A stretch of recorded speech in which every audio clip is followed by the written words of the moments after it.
Terredefrance.fr, le premier site d'articles français et patriotes, présente Sud Radio, Berkov dans tous ses états. Nous sommes en guerre. Mais le plus important, c'est qu'il n'y ait pas de bagarre. Cet homme s'en prend à une voiture et ses passagers avec un impressionnant couteau. De nouvelles violences au Royaume-Uni. Le gouvernement a décidément du mal à en finir avec ces émeutes. Qu'en pense la population? Est-elle surprise? Est-elle choquée? Pas de bagarre. 50 000 attaques au couteau ont été enregistrées en un an dans le nord de l'Angleterre. Les attaques de cette nuit sur la région de Briansk sont un signal que les Américains veulent l'escalade. Monsieur Shelby, condamné à 8 mois de prison avec sursis et 45 000 € d'amende pour provocation publique à la haine. Il s'agit d'une annonce. Maintenant, nous allons tirer sur 300 km. Nous sommes en guerre. En guerre, on l'entend sur tous les tons, sur tous les temps. Et on va en parler aujourd'hui, on va en parler avec le général Pinatel. Qu'est-ce qui se passe alors qu'on apprend, sous réserve, que la Russie aurait tiré un missile balistique intercontinental sur la ville de Dnipro, en Ukraine? C'est Kiev qui le dit. Ce serait une première, c'est-à-dire que c'est une charge conventionnelle, bien sûr, pas une charge nucléaire. Et qu'est-ce qui se passe? Et on va parler, quelles sont les armes employées maintenant que Biden aurait donné le feu vert pour que les Storm Shadow, la ATACMS et les Scalp soient utilisés sur une profondeur de 300 km pour certains, sur le territoire russe. Qu'est-ce qui se passe exactement? Escalade de la tension, bluff, en tout cas quelque chose de très préoccupant. On va prendre le temps d'en parler. Et puis l'Angleterre, vous savez, George Orwell a écrit 1984, hein? Eh bien, qu'est-ce qui se passe? Est-ce que l'Angleterre est à l'heure orwellienne où on commence à punir et à mettre en prison des gens pour des tweets considérés comme des appels à la haine? Qu'est-ce qui se passe en Angleterre alors que effectivement l'insécurité n'a jamais été aussi grande? Et puis les 7 heures de travail gratuites en plus réclamées par le Sénat. Intéressant aussi. Et puis Berlin, ce qui se passe à Berlin, hein, les années 30, et oui, les années les plus sombres, mais cette fois-ci c'est assez préoccupant. Et Bordeaux qui se réveille, le maire de Bordeaux qui se réveille, vous allez voir comment. Et en seconde partie, évidemment, de 13h à 14h, la culture dans tous les états. Et avec Céline Alonso, nous recevons Jacques Pessis, que vous connaissez tous, hein, qui a ses clés d'une vie sur Sud Radio et qui a écrit un livre sur le musical le plus mythique de France, le Moulin Rouge. Et oui, on va lancer le French Cancan sur Sud Radio. Terredefrance.fr, le premier site d'articles français et patriotes, présente Ici Sud Radio. Les Français parlent au français. Je n'aime pas la blanquette de veau. Je n'aime pas la blanquette de veau. Sud Radio, Berkov dans tous ses états. Qu'est-ce qui se passe exactement? Est-ce qu'on est passé à un stade supérieur dans cette guerre qui ne dit pas son nom, entre l'OTAN et la Russie, sur Kiev, sur l'Ukraine? La Russie viendrait de tirer un missile balistique, il faut le dire au conditionnel, de tirer un missile balistique intercontinental sur la ville de Dnipro. Et puis on sait que il y a eu escalade incontestablement. Les missiles en profondeur aujourd'hui ont l'autorisation. Les Ukrainiens ont l'autorisation de les utiliser, mais on sait très bien que c'est manœuvré et opéré par des soldats, par des techniciens de l'OTAN, c'est-à-dire des Américains, des Anglais ou des Français. Général Jean-Bernard Pinatel, bonjour. Bonjour, on vous entend. Est-ce qu'on vous entend? Vous m'entendez bien? Oui, ça y est, très bien. Bon, très bien. Alors, mon général, je rappelle que vous êtes vice-président du think tank Géopragma, et vous êtes auteur surtout d'un livre que je recommande, Ukraine, le grand aveuglement, Europe, carnet de 2 ans de guerre. Alors là, on est au-delà de 2 ans de guerre, et surtout, je voudrais qu'on fasse avec vous vraiment une espèce d'explication de cette mécanique. Alors, Storm Shadow, ATACMS, Scalp, les missiles autorisation de les utiliser, et puis on apprend là, aujourd'hui, que la Russie aurait tiré un missile balistique intercontinental. D'abord, sur ce missile balistique intercontinental, ce serait une première. Est-ce qu'à votre avis, c'est possible, c'est envisageable? Parce que beaucoup de gens semblent dire que ça peut être vrai, et la Russie n'a pas démenti, mais n'a pas commenté jusqu'ici. Écoutez, je pense d'abord il faut mettre tout cela en une minute dans un cadre général. Depuis que Trump est élu et qu'il a dit qu'il a arrêté cette guerre, tous ceux qui profitent de la guerre, tous les bellicistes, si vous voulez, font tout pour essayer de la faire escalader. Ouais. Alors, pas escalader militairement, parce que militairement, tout ce qui se passe n'aura aucun effet sur le terrain. Mais politiquement, en provoquant Poutine et en essayant de faire que Poutine, qui a quand même des ultranationalistes et qui est poussé déjà par ces ultranationalistes depuis 2 ans à tirer sur l'OTAN, fasse une réaction désordonnée. Ouais. Voilà. Mais parce que vous parlez les missiles intermédiaires là, que Biden a autorisés, les Ukrainiens en ont tiré déjà beaucoup sur le sol ukrainien occupé par les Russes. Ils ont tiré sur la Crimée, ils ont tiré sur Louhansk, etc. Ils en ont tiré des centaines. Oui. Il en reste une cinquantaine. Croyez-vous que ce qu'ils ont tiré a changé le cours de la guerre? Pas du tout.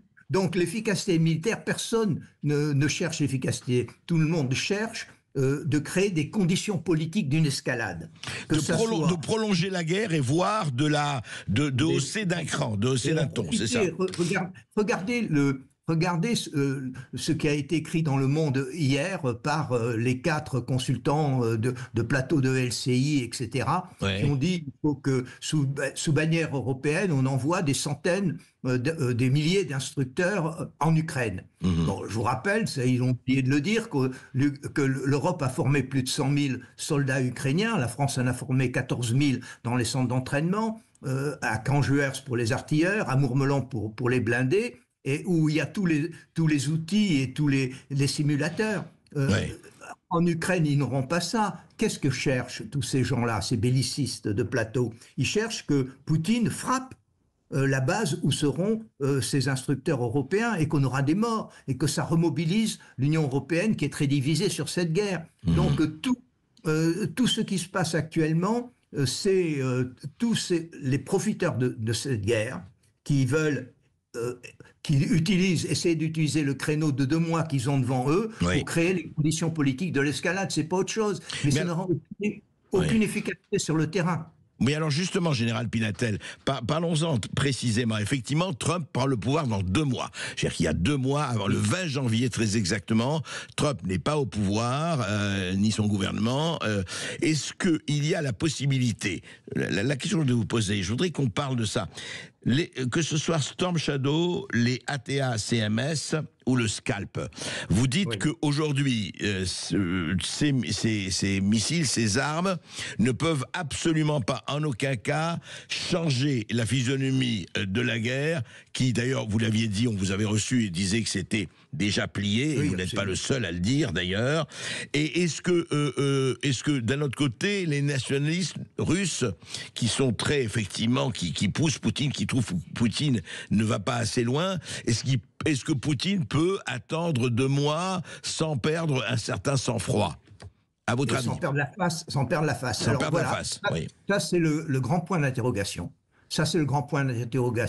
Alors, Poutine est visiblement, comme tous les gens qui ont été formés au KGB, un monstre au sang-froid. Oui, monstre froid, oui. Un sang-froid, etc. En plus, les gens autour de Trump, et Trump lui-même, discutent avec lui. Alors Trump ne peut pas parler, parce qu'il n'est pas président, à la presse. D'ailleurs, son fils s'en prive pas en disant que c'est le complexe militaro-industriel américain qui est derrière tout ça.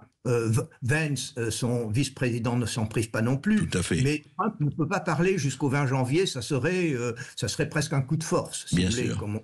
l'a déjà reproché. Mais vous avez vu, juste un mot, général Pinatel, en parlant, c'est une information, vous avez vu qu'une partie des républicains du Sénat demandent déjà que Trump s'en aille, que Biden s'en aille. Je veux dire qu'on précipite un peu le départ de Biden. Bon, ils n'auront sûrement pas gain de cause, mais ça discute beaucoup, en tout cas ça s'enflamme beaucoup à Washington en ce moment. Oui, mais ça, c'est de la politique. Hein. C'est de la politique aux États-Unis. Si vous voulez, la transition et le vin, j'ai eu la chance, moi, d'être invité à la transition de Clinton, donc en 91. Donc, en janvier 92, pardon. Et en janvier 92, d'avoir passé 8 jours avec la suite de Gore à cette époque. Donc, non, on ne peut pas changer ça parce que contact avec tous les gens qu'il a désignés, avec l'administration, etc. On se passe les dossiers, on s'écoute, etc. Même s'il va faire un grand nettoyage, mais ils ne peuvent pas changer ça parce que c'est un process inimaginable. Je comprends. Général Pinatel, on va pas effectivement rester là-dessus. Moi, ce que je voudrais savoir, et vraiment, ça c'est très important. Beaucoup de gens se posent des questions, beaucoup d'auditeurs, beaucoup de gens. Est-ce que les Storm Shadow, les ATACMS, les Scalp, au fond, ils ont été livrés à l'Ukraine, mais est-ce qu'ils peuvent fonctionner? Parce que toute la doctrine de la Russie, enfin, ils disent oui, mais si un membre de l'OTAN instruit, est-ce qu'ils peuvent fonctionner? Je dis bien sur le territoire ukrainien, je ne parle pas de l'entraînement en France, en Angleterre ou ailleurs. Est-ce qu'ils peuvent fonctionner sans instructeurs américains, français ou anglais sur le terrain, ces missiles? Certainement pas, parce que je pense qu'on n'a pas voulu leur donner tous les éléments de configuration. On sait que les Américains, en tout cas pour les missiles à portée intermédiaire, ont une double clé. Donc non, en général d'ailleurs, que ce soit les Scalp français ou les Taurus que les Allemands ne veulent pas envoyer, il faut un accord, et il faut un accord sur les cibles.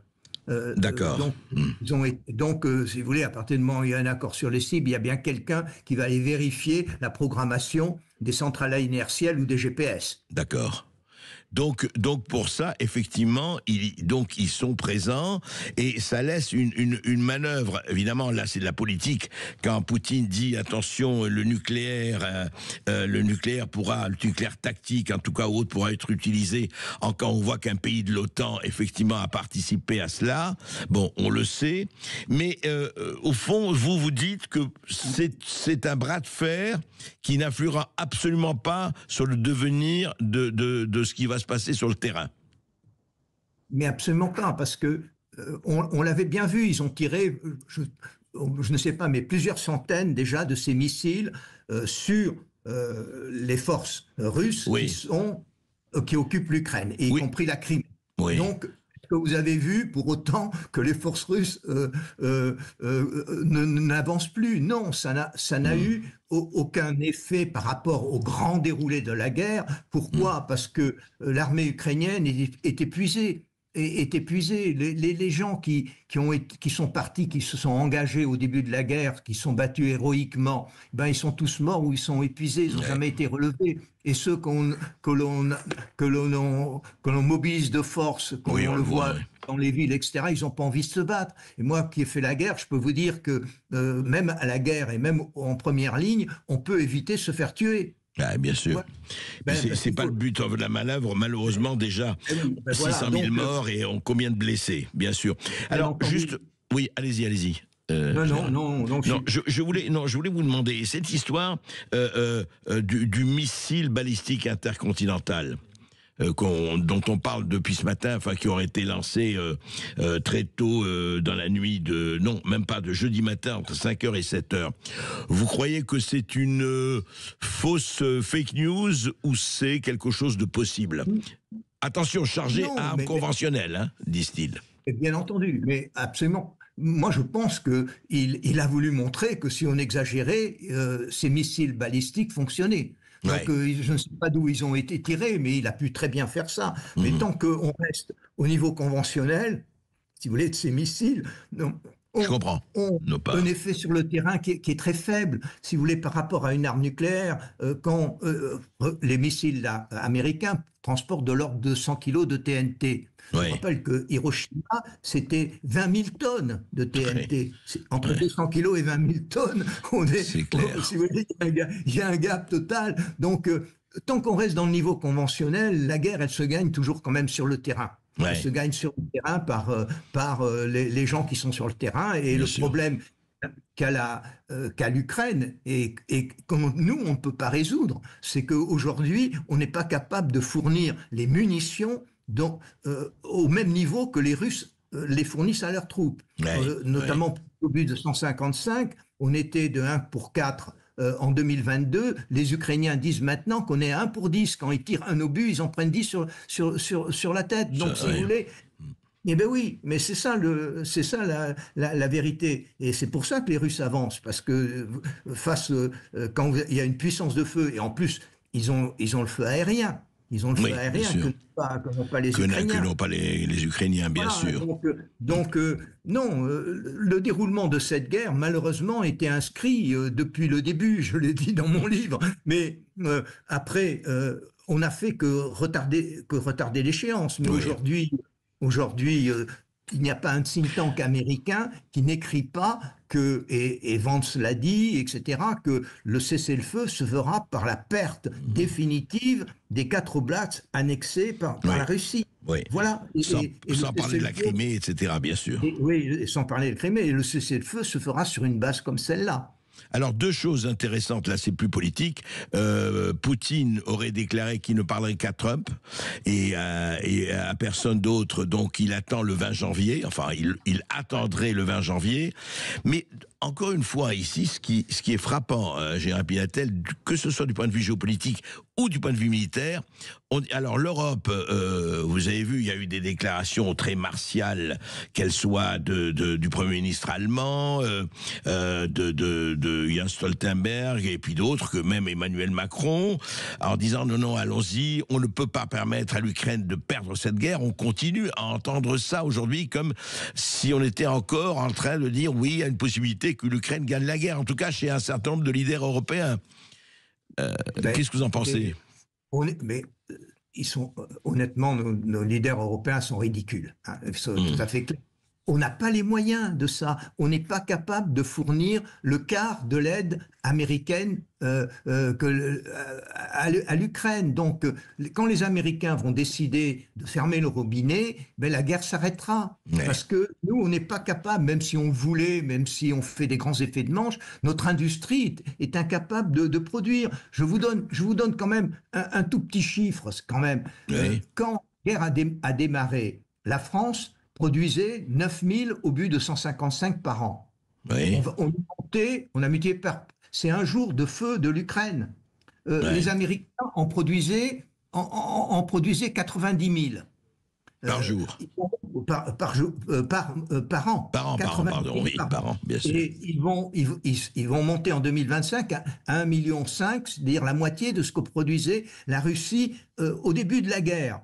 Nous, on est monté à 27 000, 3 jours de feu de l'Ukraine. Donc, si vous voulez, on n'a absolument pas... Les Stinger et les Javelins que les Américains ont donnés, ont vidé leur stock. Raytheon, le patron de Raytheon, a dit « Il me faut maintenant, pour reconstituer les stocks américains, 5 et 13 années de production. » Donc, les sites anglais ont écrit « We are out of weapons ». Nous n'avons plus d'armes pour soutenir cette guerre. Pas assez par rapport à ce que les Russes ont en face. Tout simplement. Pourquoi ? Parce que nous, on a voulu tirer les dividendes de la paix, on a liquidé nos stocks. Bien sûr, ça, on sait ce qui s'est passé. Alors que les Russes les ont conservés. Et même les ont augmentés depuis 2022. Et ils les ont augmentés depuis. Tout à fait.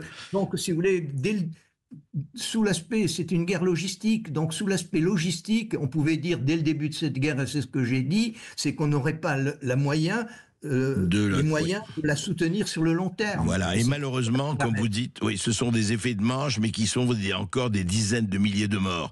Merci Général Pinatel, merci pour vos éclaircissements, parce que vraiment, derrière cela, on ne faut pas oublier, sur le terrain, les gens meurent et les gens sont obligés d'y aller, c'est terrifiant. Bien entendu. Merci.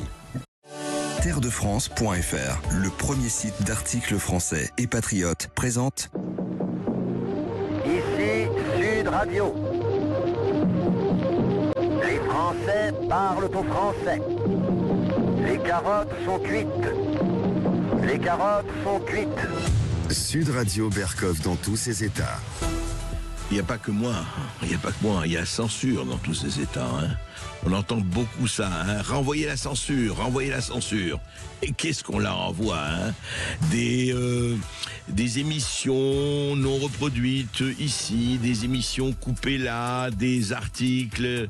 Mais beaucoup plus grave, c'est ce qui se passe en Angleterre. Vous savez, en Angleterre, c'est ce très grand écrivain anglais, George Orwell, qui a écrit 1984, la ferme des animaux, cet écrivain visionnaire, George Orwell, hein, que presque tous ont lu, et que, en tout cas, ceux qui n'ont pas lu devraient lire. Il est essentiel. Eh bien, dans la patrie de George Orwell, qui a été Magna Carta, hein, au XIIIe siècle, le pays des droits de l'homme, de la liberté, etc., etc. Eh bien, en ce moment, l'Angleterre sombre dans une espèce de censure hallucinante, il faut le dire, avec quelque chose qu'on a écouté, c'est en anglais, donc je ne vous donne pas le sonore. C'est quelqu'un, dans une rue de Londres, et un groupe en train de chanter des chansons religieuses, des chansons des gospels, des chants sacrés.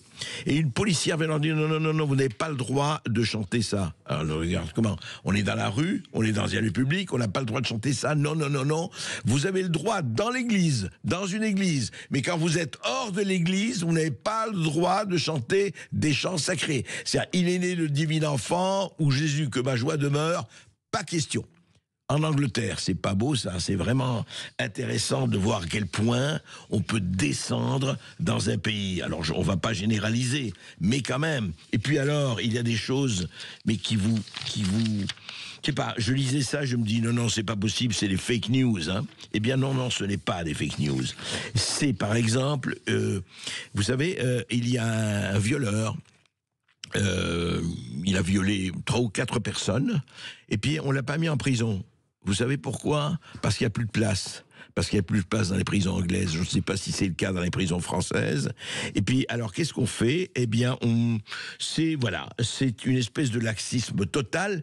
Et enfin, 3e point que je voudrais souligner, mais on en parlera très longuement dans une émission sur l'Angleterre, bientôt, c'est que vous faites des tweets où vous n'êtes pas d'accord sur telle ou telle politique de Keir Starmer, eh bien, la police peut venir vous voir. C'est arrivé, par exemple, quelqu'un qui était anti-migrant, anti-politique d'immigration, surtout avec les migrants clandestins qui effectivement, très souvent, hélas, pas tous, bien sûr, jamais généralisation, mais il y a des problèmes de voies de fait.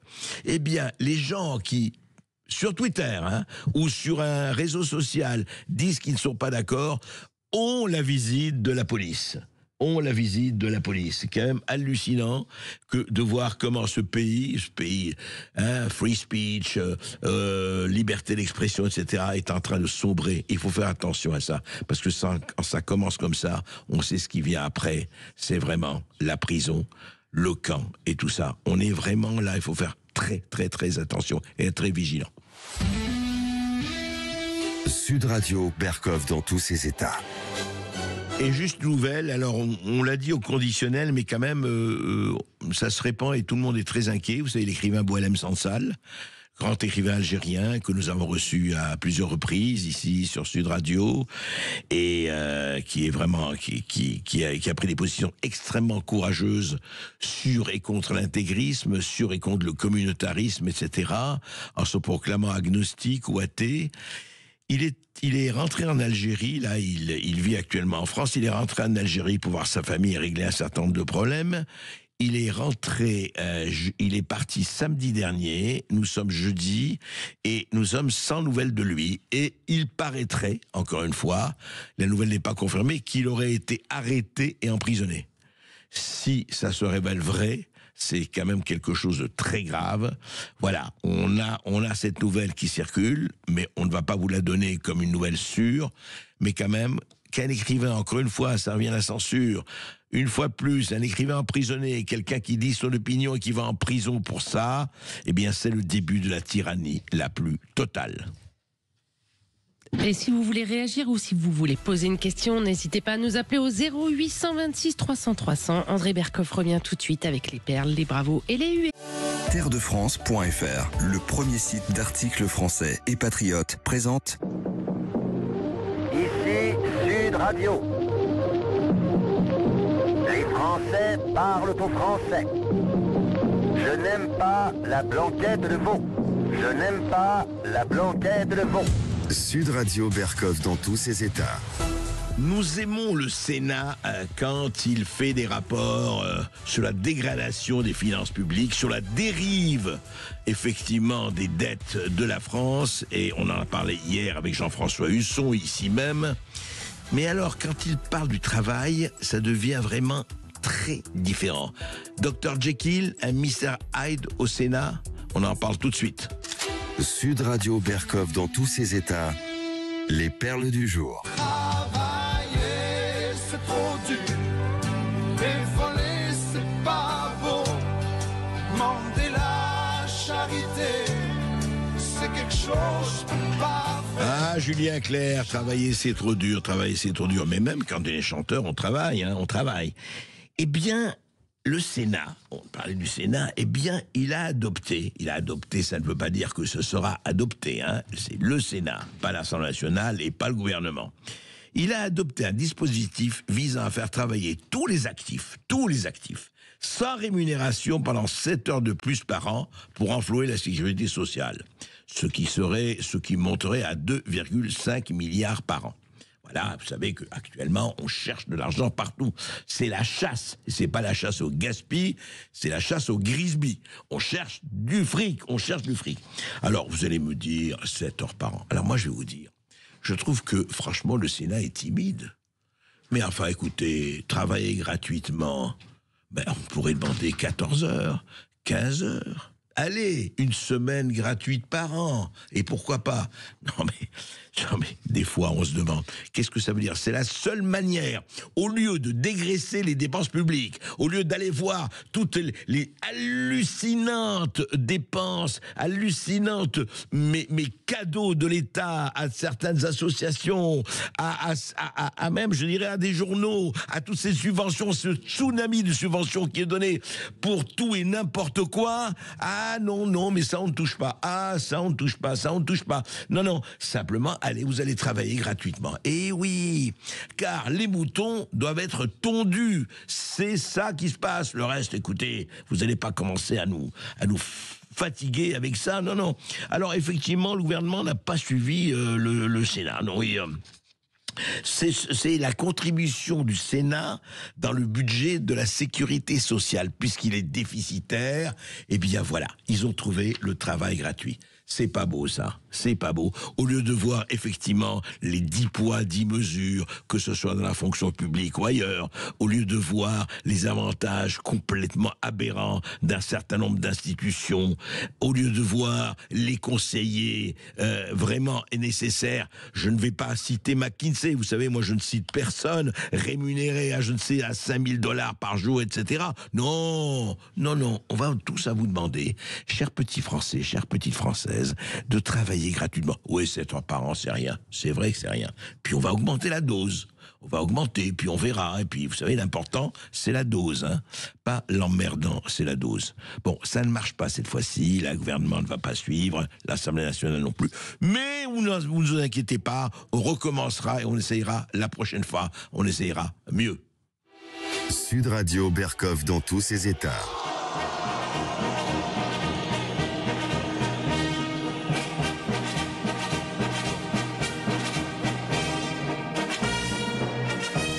Je ne sais pas si c'est une marche militaire, une marche policière, mais on peut vraiment se poser des questions en voyant ce qui se passe à Berlin. Vous voyez, on a parlé de l'Angleterre, c'est formidable, la censure, la police qui vient chez vous parce que vous avez émis un tweet sur certains problèmes sociaux qui se passent en Angleterre. Un tweet, une opinion. Vous n'êtes pas appelé à flamber, vous n'êtes pas appelé à tuer, etc. Non. Ça, on laisse faire.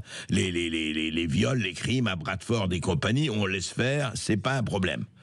Eh bien, vous savez ce qu'a dit le chef de la police de Berlin, Madame Barbara Slowik. Elle a donné un entretien à un quotidien régional. Alors voilà ce qu'elle dit. Elle dit ceci. Elle dit il existe certains quartiers dans lesquels vivent une majorité de personnes d'origine arabe qui ont également de la sympathie pour les groupes terroristes. Bon. Vrai ou pas vrai, je ne sais pas, je ne connais pas assez cela, et puis de toute façon, c'est l'opinion de Barbara Slovic.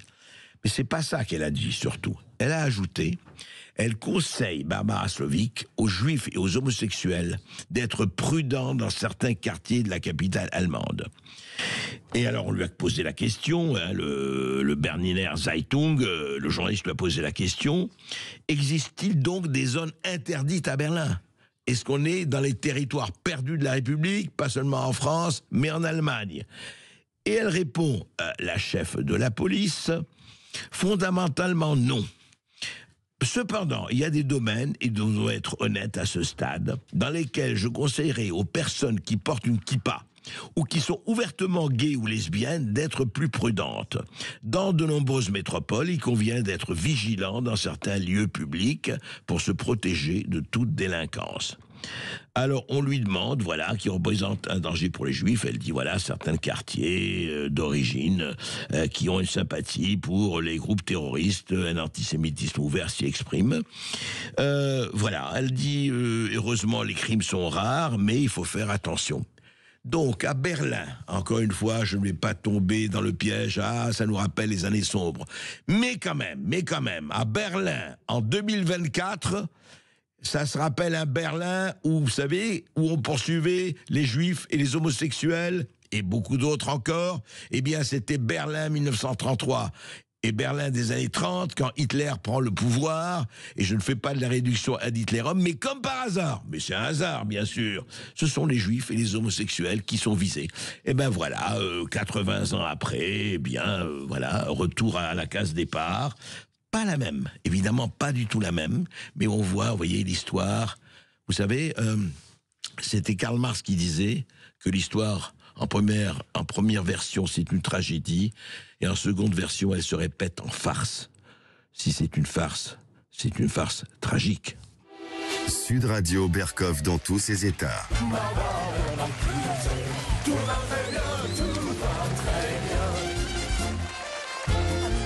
Tout va très bien, Madame la Marquise, c'est vrai, tout va très bien. France apaisée, un sentiment d'insécurité, pas du tout d'insécurité, tout va bien et tout ça.